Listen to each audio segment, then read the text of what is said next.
Welcome back to TarHeelIllustrated.com. And if you're watching us on our YouTube channel, that is Tar Heel Illustrated as we continue to preview North Carolina's football season. We are ramming in a bunch of position group discussions between now and the start of fall camp. Players report August 1st. First practice is August 2nd. So you're going to get all the position groups and maybe a couple of other pods that Brandon and I cram in there between now and then. I am THI publisher Andrew Jones. He is THI staff writer and football analyst Brandon Peay. And before we dive into today's position group, just want to give you guys a quick reminder. For $8.33, you can get an annual subscription to TarHeelIllustrated.com. So what do you get? Well, you get all of our premium content, which is a ton, unmatched perspective, unmatched analysis, and inside information, especially guys like David Sisk on basketball recruiting. Dina is so plugged in with football recruiting, it's unbelievable. And you get a ton of things on our message boards that you never see on the front page. We are constantly giving intel nuggets because we have tons of inside information. So you can be a Carolina insider too, just by joining our site and just consuming everything that we have on the boards. But you know what I think might be the best part? And this is something that people have been telling me a lot lately. And I gotta tell you guys this, because we pitch the site a lot, but we got to tell you about this part. Are you looking for a good community of Carolina fans like you to hang out in? A respectful community, not one where there's hundreds of posts where people are just catfighting all the time. We're talking discussion. We're talking thoughtful discussion. We're talking respectful discussion. Sometimes people get at it. That's fine. Every once in a while, I got to go in there and monitor and tell people to chill out. That's okay, because people are very passionate about what they're talking about. And if you're passionate, you need to go over to THI. I became publisher August 1st, 2014. The price was $8.33 a month then. The price is still $8.33 a month. So go on over there, take advantage, become immersed in our community. You won't regret it. It's a lot of fun, and you'll become a Tar Heel insider at the same time. So, Brandon, today's topic are the running backs in North Carolina. We already did quarterback. Today we're doing running backs, and there are 5 that we're going to focus on in this room. I know that there are some additions and everything else. I just want to focus on these 5. This is where I think this group is where the main running backs are going to come from. And I do say main running backs are going to come from because I don't think all 5 are going to play a lot. If they do, I think that's a problem for North Carolina. So I'm going to throw you the names real fast. Elijah Green, Omarion Hampton, Caleb Hood, George Pettaway, and British Brooks. DJ Jones in the spring went to defense. He's been playing safety, so he's not in the running back room. He may still take some reps there just in case, but he's not there. He won't be there the first day of fall camp. So your thoughts on those 5 names in the running back room? Well, okay, so when I think of Carolina's running back room, those names are very interesting to me because the group is extremely talented, but yet they're like really unproven against the higher levels of competition on Carolina's schedule last season. They were just unable to get a consistent running game going, and I know offensive line has a lot to do with that, but the running back, I think when you're dealing with, because British Brooks was out all of last season, so when you're dealing with such young running backs, I think of a lot of times when they see the whole, they see how small it is on this level compared to how it was on high school, and they see how fast it closes at this level compared to how fast it closes in high school. And I think sometimes they bypass a hole that they should take because it seems too small, and they look for another one, but another one never appears, and then it's a loss of yards and running. And I think as these guys get older and they're able to better identify the holes that they need to hit, they need to get skinny, get through them, and get upfield. Once they identify that, I think the group as a whole would be a whole lot better. And I think that's I'm sorry, go ahead. No, go ahead. I was going to say, I think that's something that we saw when Michael Carter and Javonte Williams had like their breakout season. I think that's one of the improvements. We saw them able to get skinny through those holes and really get upfield and always get positive yards. And I think that was one of the cases where we saw running backs make the offensive line better, because we always talk about how the offensive line can make the running back better, but running backs can also make the offensive line better by having good vision, hitting the hole, like being decisive in their decisions, getting upfield. And we saw how the same group of offensive linemen came back the next season, and then they didn't look nearly as good because the running backs behind them weren't nearly as good. So I think as this group gets older and they get more experience, I think they're going to be a really good group. Really good. Your Michael Carter point is a great one because he was a really talented guy right away. He had success right away his true freshman year, but so much of it was wide. When Chaz Surratt was in there, they ran a lot of those option pitches to him because they got him in space. Well, let's get Michael in space, and they got Michael in space. But as he got older, he learned to create his own space by getting through the holes properly, and that's what made him an NFL player. So what you're talking about, the first name that comes to mind, and I'm not picking on him at all. This is just an analysis. It's observations. It's Omarion Hampton, and I know this because this is what the staff said. All right, so Omarion had a 100-yard game in the opener. He had a 100-yard game in the third game against Georgia State in Park because he had a 58-yard touchdown run right off tackle. You were on the field shooting that game for us down in Atlanta and had a pretty good view of that. That was a huge hole, but he also hit it the right way. Yeah. What happened with him is that he's a perfect example. He's a guy that had bigger holes in high school, but even when he didn't have holes, he just run people over. Yeah. It couldn't happen in college. And after that, he was very inconsistent. And one of the things that the staff stressed, I know Phil Longo was uber focused on stressing this with Omarion, is hitting the right hole. So he ended up getting to a point where he wasn't explosive when Drake gave him the ball once he got into the meat of the season as earlier because he was thinking so much. He's thinking about that hole. He's trying to learn how to read that hole. So what you're saying is that stuff has to become quicker, has to become reactionary, and he has to almost be drawn to the right hole and how to go through the hole properly. Omarion's the key to me because if that happens, you got yourself a 1,000-yard rusher right there. You got yourself an NFL talent. I'm not sure right now any of the other 4 NFL talents. Pettaway could be because I think Pettaway has a lot of Michael Carter in him, but Hampton is an NFL talent. I think he's the key. If you're going to have a feature back, it's him learning how to read, learning how to bounce, learning how to identify, and reacting immediately when he does that. That's the key to him, and I think that's the key to this group. Yeah, I think you probably heard me say this a couple of times throughout this series, but in basketball, we always talk about how the sophomore year there should be like a clear improvement from freshman to sophomore year. Yeah. And I've noticed as I've worked at THI, it doesn't really work that way in football, but I do think it works that way for certain people in certain position groups. And I think running back is one of those groups where you can see a sophomore jump. And I think if you think back to Omarion Hampton last season, he got to campus in the summertime, I believe. So he was there. He got there 6 months later than any of the competition that he would be. The other running backs that were there, they've already been there. Either got there in January or they were upperclassmen who were already there. He got there in the summertime, competed, and still found his way onto the field as a true freshman, getting there late. So I just think with a full season of game reps, full season of practice reps, he finally got a full spring. I think we should expect to see one of those breakout seasons for a guy like Omarion Hampton. The biggest surprise in that room last year was Elijah Green by far. Yeah. And part of it's because this time a year ago, he was probably 5th on the depth chart. Yeah. But he got an opportunity because of attrition. Caleb Hood, British Brooks got injured early in spring practice. Caleb Hood went down. Hampton was having some of those issues. Pettaway wasn't coming along as they hoped, so they turned to Elijah Green. Well, DJ Jones struggled, so he had his opportunity. He struggled, so they turned to Elijah Green. He broke out in the Duke game. And the thing that they know that they can rely on with him, some of the stuff we're talking about, he can handle. He's a supremely smart guy, an unbelievably smart guy, great student, just engaging. He's got all those attributes. So, and he studies the game well. His dad played in the NFL. He knows the game. He works the game. But you wonder where the ceiling is for his talent. I think he's really talented. I think he's pretty explosive, but is he 3rd-tier explosive or just 2nd-tier explosive?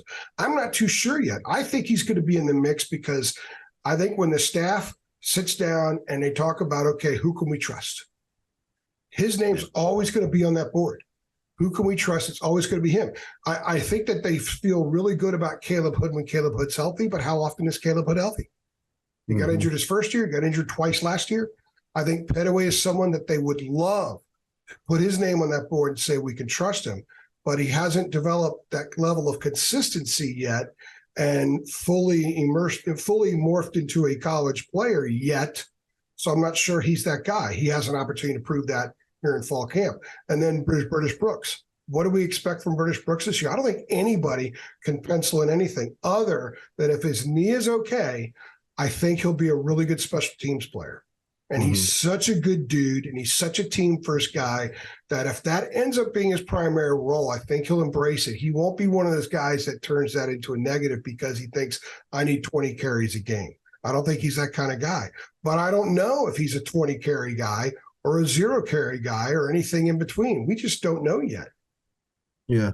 Well, for this, I think I'm going to lump Elijah Green and British Brooks like in the same category because I think those two players, I think their impact, what they bring to the running back room goes far beyond the field. I think they could play 0 snaps the entire team and still they could play 0 snaps the entire season and still have a net positive impact on the team. I think just them being older, like you said, them being smarter. And I think Elijah Green in particular is a really good example of why coaches like to recruit former players' kids because he knows the work that it takes to go from 5th on the depth chart to 1st on the depth chart.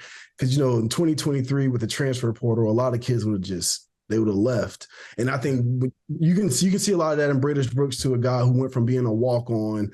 So those guys can show the younger guys who are objectively more talented, but those guys can show the younger guys how to work your way up the depth chart because at this level, talent alone is not going to get it done. So having those guys an example of the work that needs to go in to get to where they want to get, I think that's going to be invaluable for the younger Tar Heel running backs in particular. Yeah, I'm an Elijah Green guy, like the full package of who Elijah Green is. And I think a couple of other things about him that people can, certainly one thing in particular, young kids could take as an example is don't just hop up and leave right away. Yeah. Your opportunity may come where you are. Just be patient.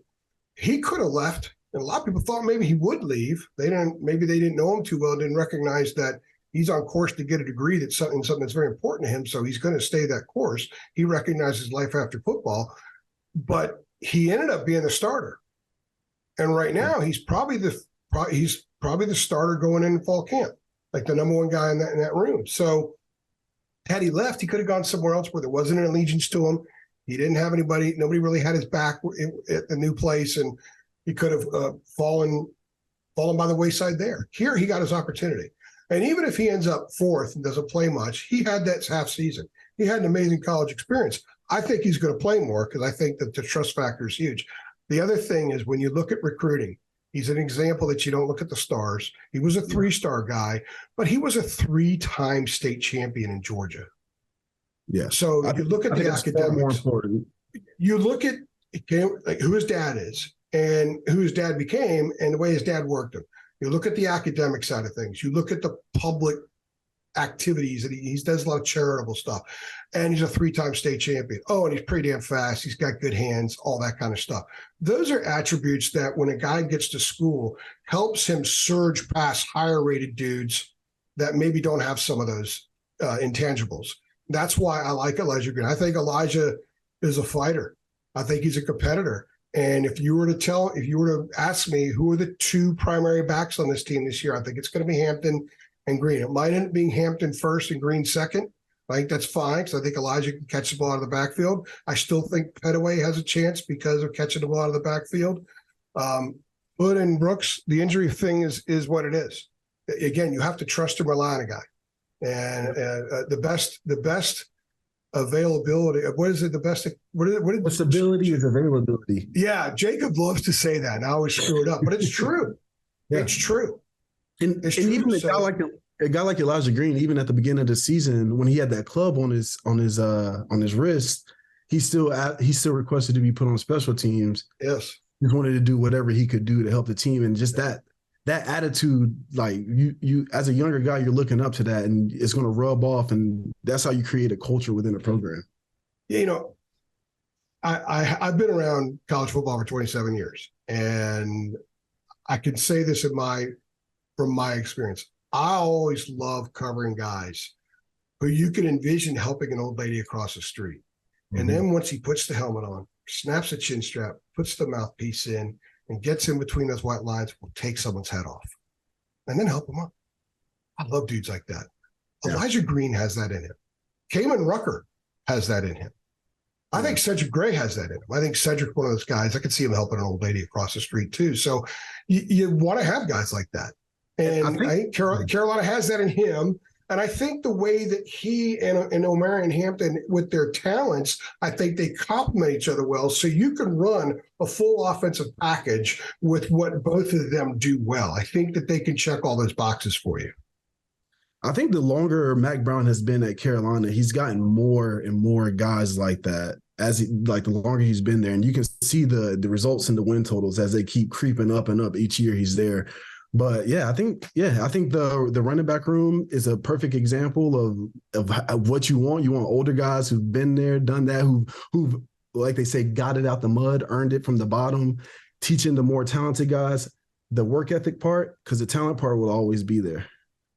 I've seen a lot of stuff on Twitter. Just before we close out this running back discussion, I think it's what's that Twitter handle that always ranks all the different groups? They rank everything, best taco stand in college towns. They rank the top 50. They do everything, right? They did deepest position group for every Power 5 program or something. And for Carolina, they did running back, which I thought was interesting because it's a deep position room. All the guys we've talked about are good players, talented kids. They could all be feature back somewhere, but none of them have exploded. None of them have stepped forward and pounded the chest and say, I'm the dude. So having a deep room is great, but they need two guys to step forward and distance themselves. If we're at Halloween and you look at the distribution of carries and you 56, 45, 40, 39, something like that with a bunch of guys. Unless they're blowing people out and guys are getting a lot of reps in the second halves of games, I think that's a bad thing. You want to have two guys that are totally distancing themselves from the rest. You want them to rack up the yards. You want them to get the snaps. You're going to have a third guy that's going to work and play on third downs occasionally, will fill in every once in a while, can complement what those guys do also. But you want two to step forward. So I've already told you who I think the two are that are going to step forward. I could be totally wrong, but that's my projection right now. What is your projection on the two that step forward? I think it's going to, just to be different from you, I think like they say, the cream will rise to the top, and I think the talent will rise. And I think it'll be a 3-man rotation of Omarion Hampton, George Pettaway, and Elijah Green. Okay. So you're adding – Pettaway would be my third guy too. I think, and I like Caleb Hood. I like him a lot.